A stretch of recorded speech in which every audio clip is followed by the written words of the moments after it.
बहुत साल से इस प्रकार की बात करते हैं। मैंने सुना है घर में केवल दो ही जने थे, पंडित और पंडितानी। तो कई दिनों के बाद में पंडित जी के मन में हुआ कि चलो ससुराल चले चले। वो ससुराल चले गए। 3 दिन वहां रहा। तो पंडित जी की जो सास थी उन्होंने सोचा कि हमारे दामाद बाबू बहुत दिन के बाद आए हैं, तो खूब सेवा खातिर उन्होंने किया। जब चलने लगे तो उन्होंने लड्डू बनाकर उसको दे दिया और कहे कि बेटा ऐसा ही घर में जाकर मेरे बेटी के साथ मिलकर दोनों जने खा लेना। वो लड्डू लेकर घर आए और पंडित जी बड़ा कर्म पंडित था। सुबह 4 बजे उठ जाता, बगल में एक नदी थी उसमें जाकर स्नान करते। तो जब घर से निकलते तो टुन टुन की घंटी को बजाते हुए निकलते। गलियों में लोग जान जाते कि हाँ पंडित जी जा रहे हैं नहाने के लिए। वहां से नहा कराते फिर वो पूजा अर्चना करते। तब तक गांव वाले सब अपना अपना काम करना शुरू कर देते उठकर। उसका नित्य का काम था। तो अब जब वो वहां से ससुराल से यहाँ आए अपने घर, तो फिर अपनी पत्नी से कहा कि देखो जी तुम्हारी माँ ने कुछ लड्डू दिए हैं खाने के लिए।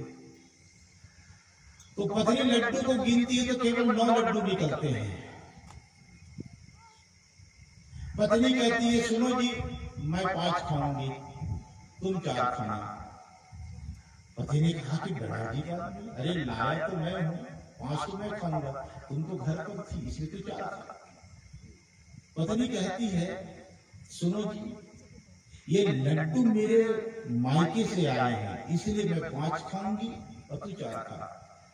पंडित जी भी कहते हैं अरे ये लड्डू मेरे ससुराल से आए हैं इसलिए मैं 5 खाऊंगा तू 4 खा। दोनों के बीच में झगड़ा बढ़ गया और ऐसे झगड़ा बढ़ा। लड्डू बेचारा वो भी सोच रहा है कि कब हमें खाएं, मिलजुल कर खाएं।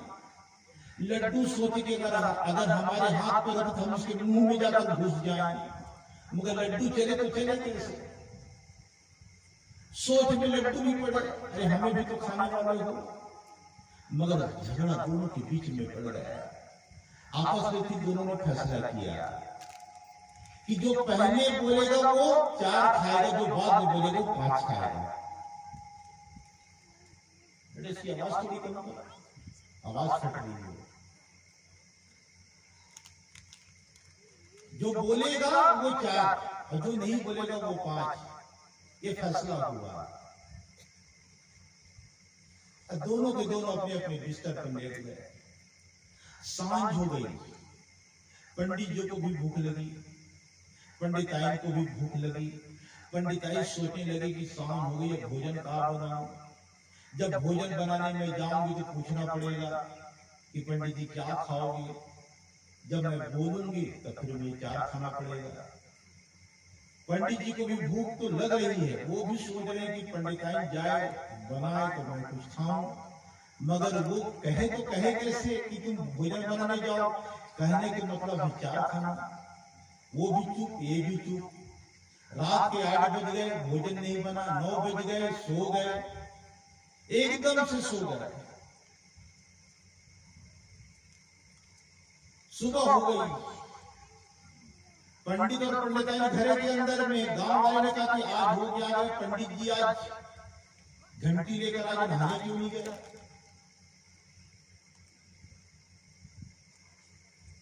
4 बजे का उठने वाला बंदा अभी तक उठा क्यों नहीं। 6 बज गए, 7 बज गए, 8 बज गए, 9, 10 बज गए। गांव वालों ने सोचा कि हुआ क्या, शाम को तो वो लोग थे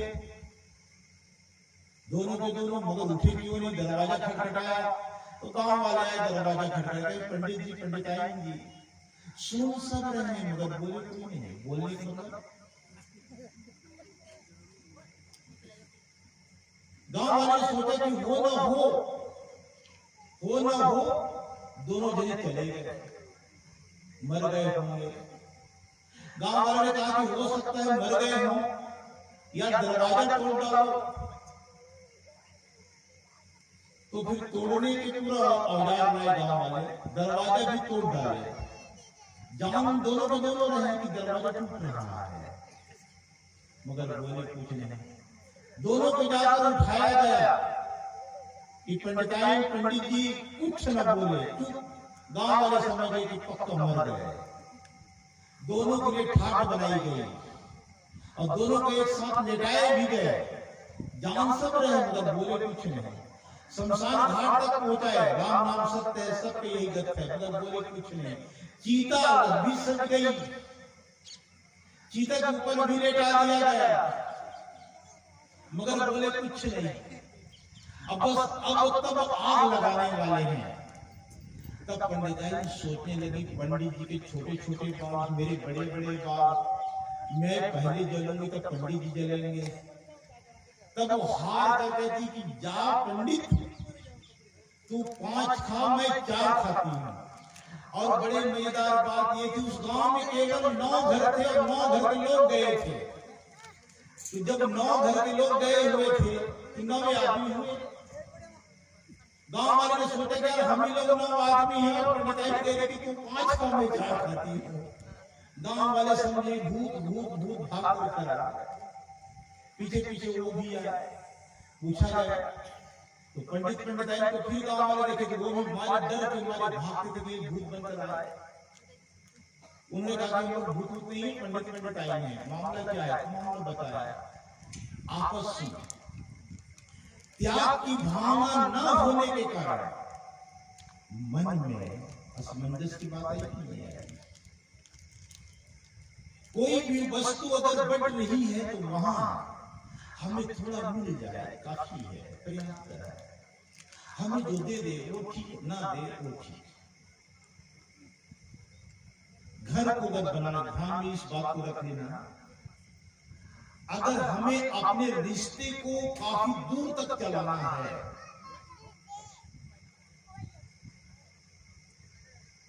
तो बहुत कुछ हमें सहना पड़ता है। जो व्यक्ति सहने से बच जाता है उसका घर कभी नहीं सकता है।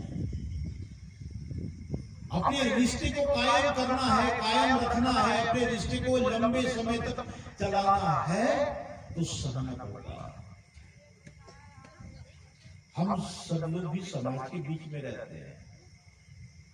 आपका परिवार तो सिर्फ आपके द्वारा पैदा किया हुआ है, आपका खून है, आपका रिश्ता है, मगर साधु समाज में कोई खून का रिश्ता है नहीं।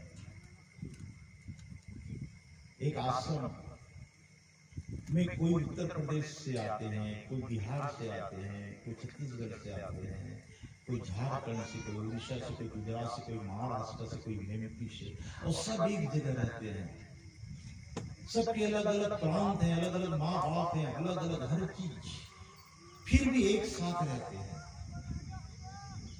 इसके बीच में जो लगाव है, जो लगाव प्रेम का है, उस प्रेम के धागा को मजबूत बांधने का जो काम करने वाली प्रवृत्ति है वो त्याग की है, बलिदान की है, सहन करने की है। तब समाज चलता, परिवार चलता। अगर हमारे बीच में, अगर हमारे मन में अगर एक भावना उठेगा तो हमारा घर टूटेगा, परिवार टूट जाएगा। इसलिए फिर परिवार को बहुत सुंदर ढंग से संभालते हैं। बच्चे की मन की बात को समझकर बच्चे के साथ व्यवहार करना, और बच्चे भी अपने माँ बाप की मन की भावना को समझ लें, फिर उसके साथ वैसा व्यवहार करें। कभी लड़ाई ना होगी। घर और परिवार में लड़ाई जो होती है, आपस में तू मैं जो हम करते हैं, इसके मूल में है कि हम एक दूसरे की भावना को कभी समझने का प्रयास नहीं करते हैं।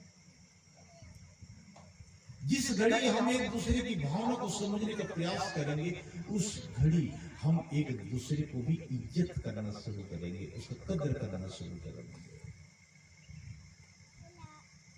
जो व्यक्ति अगर एक दूसरे का कदर न करे, इज्जत न करे, वो व्यक्ति कुछ दिन के बाद में अलग थलग हो जाता है। घर परिवार में जो हमारे बच्चे हैं जो हमसे अलग थलग